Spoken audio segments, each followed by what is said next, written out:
America का कोई भी हमला अमेरिका करेगा, कोई भी कदम उठाएगा, वो अमेरिका की आखिरी गलती होगी। ईरान ने अब अपनी पॉलिसी बदल ली है।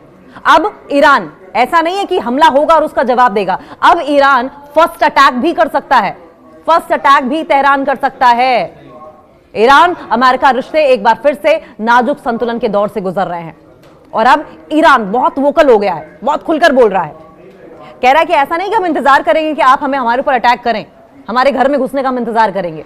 अगर आपने मनमानी की, अगर आपकी बदतमीजियां चलती रही, इस तरह के स्टेटमेंट्स आते रहे, तो अपने देश की सुरक्षा के लिए, अपने आवाम की भले के लिए, भलाई के लिए हम फर्स्ट अटैक भी कर सकते हैं।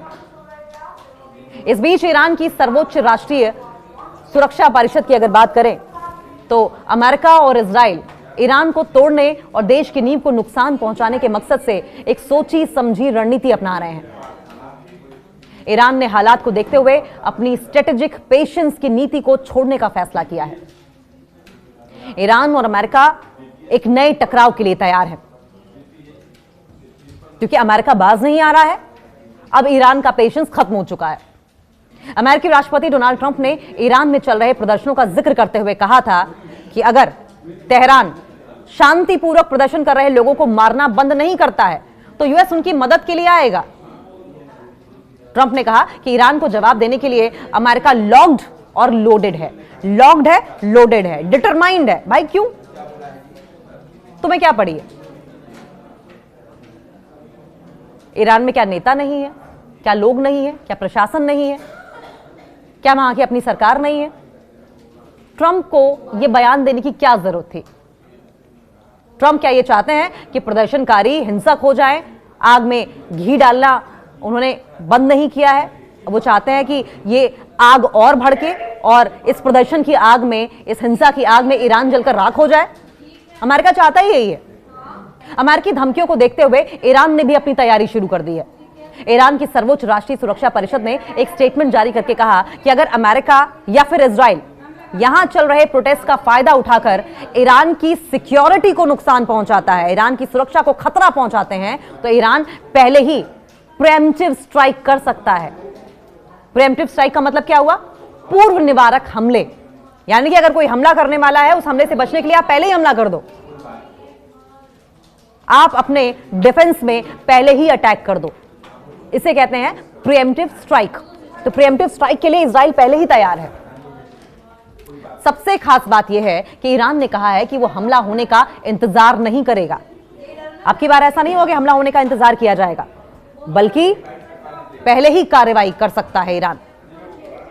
ईरान की सेना को स्टैंड बाय पर रखा गया है। पहले ही ईरान ने अलर्ट कर दिया है अपनी मिलिट्री को और अमेरिकी बेस को निशाना बनाने की वार्निंग भी दे दी है।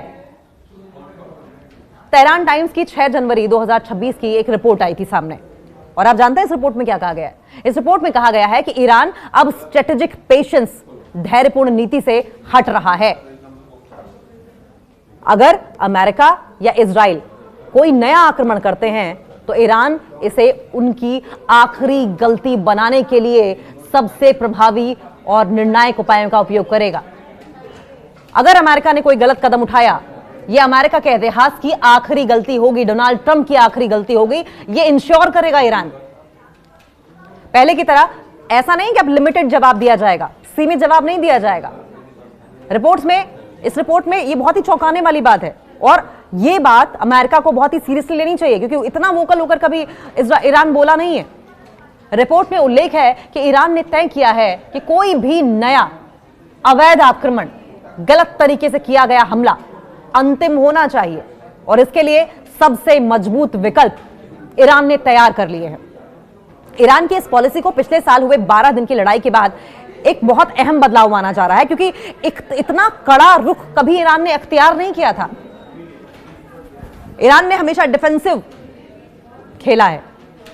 पहली बार ऐसा हो रहा है कि ईरान ऑफेंसिव खेल रहा है, और ऑफेंसिव भी खुद को बचाने के लिए। तेहरान टाइम्स ने लिखा है कि ट्रंप को लगता है कि प्रदर्शन ईरान को कमजोर कर रहे हैं, लेकिन वास्तव में ये छोटे हैं और सरकार ने उन्हें कंट्रोल कर लिया है। अगर दुश्मन गलती करते हैं तो उनके लिए नर्क के द्वार खुल जाएंगे। They'll rot in hell। नर्क में सड़ने की भी जगह नहीं मिलेगी अगर दुश्मन ने एक भी गलती करी। ईरान ने बहुत क्लियर कह दिया है। नेशनल सिक्योरिटी काउंसिल के पास सुरक्षा की जिम्मेदारी है। ईरान की सर्वोच्च राष्ट्रीय सुरक्षा परिषद ईरान का एक प्रमुख नीति निर्धारण निकाय है जो देश की सुरक्षा, रक्षा और विदेश नीति से जुड़े महत्वपूर्ण फैसलों पर विचार करती है। यह परिषद ईरान के संविधान के अनुसार स्थापित है और राष्ट्रपति के नेतृत्व में कार्य करती है। इसमें सुप्रीम लीडर आयतुल्लाह खामनेई, राष्ट्रपति, सशस्त्र बलों के प्रमुख, विदेश मंत्री और खुफिया प्रमुख जैसे वरिष्ठ अधिकारी शामिल होते हैं। एक बयान में काउंसिल ने घोषणा की है कि वो अब सिर्फ जवाबी कार्रवाई तक खुद को सीमित नहीं रखेगी, बल्कि अगर उसे लगता है कि दुश्मन ईरान को नुकसान पहुंचाने का इरादा रखता है तो उसे वो पहले हमला करेगी। काउंसिल ने कहा है कि अंतर्राष्ट्रीय कानून के स्वीकृत सिद्धांतों का यह साफ साफ वायोलेशन है और साफ वायोलेशन करते हुए धमकी भरी बयानबाजी और दखल देने वाले स्टेटमेंट्स, दखल देने वाली टिप्पणियों को दोहराकर और तेज करके अमेरिका और इजराइल ईरान को तोड़ने और देश की नींव को नुकसान पहुंचाने के मकसद से एक सोची समझी स्ट्रेटेजी अपना रहे हैं, जो कि ईरान बिल्कुल भी बर्दाश्त नहीं करेगा। ईरान के पास अमेरिका पर हमले करने के लिए क्या क्या विकल्प हैं, क्या क्या ऑप्शंस हैं?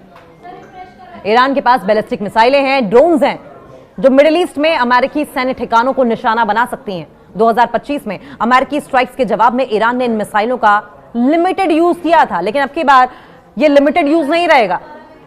ईरान तब तक मिसाइलें बरसाएगा जब तक कि अमेरिका के मिलिट्री बेसेस, इजराइल के मिलिट्री बेसेस तबाह नहीं हो जाते। लेकिन तब ईरान फुल स्केल वॉर पर नहीं आया था और अब ईरान फुल स्केल वॉर पर आ सकता है। इधर ईरान के पास हाइपरसोनिक मिसाइलें होने का भी दावा है, तो लेकिन इंटरनेशनल एक्सपर्ट्स और जो वेस्टर्न एनालिस्ट हैं, एक्सपर्ट्स हैं, वो इस पर काफी संदेह रखते हैं। हालांकि यह भी बात आई कि ईरान ने अंडरग्राउंड होकर काफी हद तक मिसाइलें डेवलप कर ली हैं, जो कि इजराइल और अमेरिका के लिए बड़ा खतरा हो सकती है। सुपरसोनिक मार्च 1 से मार्च 5 तक क्रूज मिसाइलों की तकनीकी ईरान ने डेवलप कर ली है और कुछ मॉडल टेस्टिंग या फिर डेवलपमेंट स्टेज में है।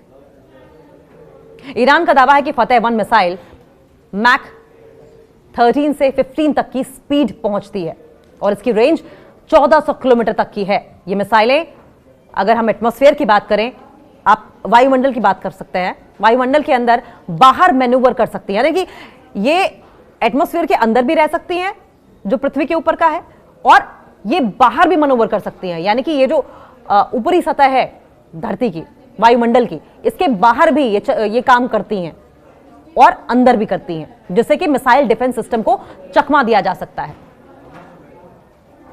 2024-2025 में इजराइल पर हमलों में इसका इस्तेमाल होने के दावे हैं, लेकिन अभी इस बात की पुष्टि नहीं हो पाई है। अगर फतेह 2 मिसाइल की बात करें तो ये ज्यादा एडवांस ग्लाइड व्हीकल से लैस है, लेकिन अभी ये ऑपरेशनल नहीं मानी जाती है। हालांकि इजराइल इस बात को लेकर थोड़ा सतर्क भी हो गया है कि ईरान ने जिस तरीके से कड़े लफ्जों में फटकार लगाई है, आग बबूला हुआ है ईरान, जाहिर है कि सख्ते में इजराइल दिखाई दे रहा है, क्योंकि अब की बार ईरान ने बात आर या पार की कर दी है।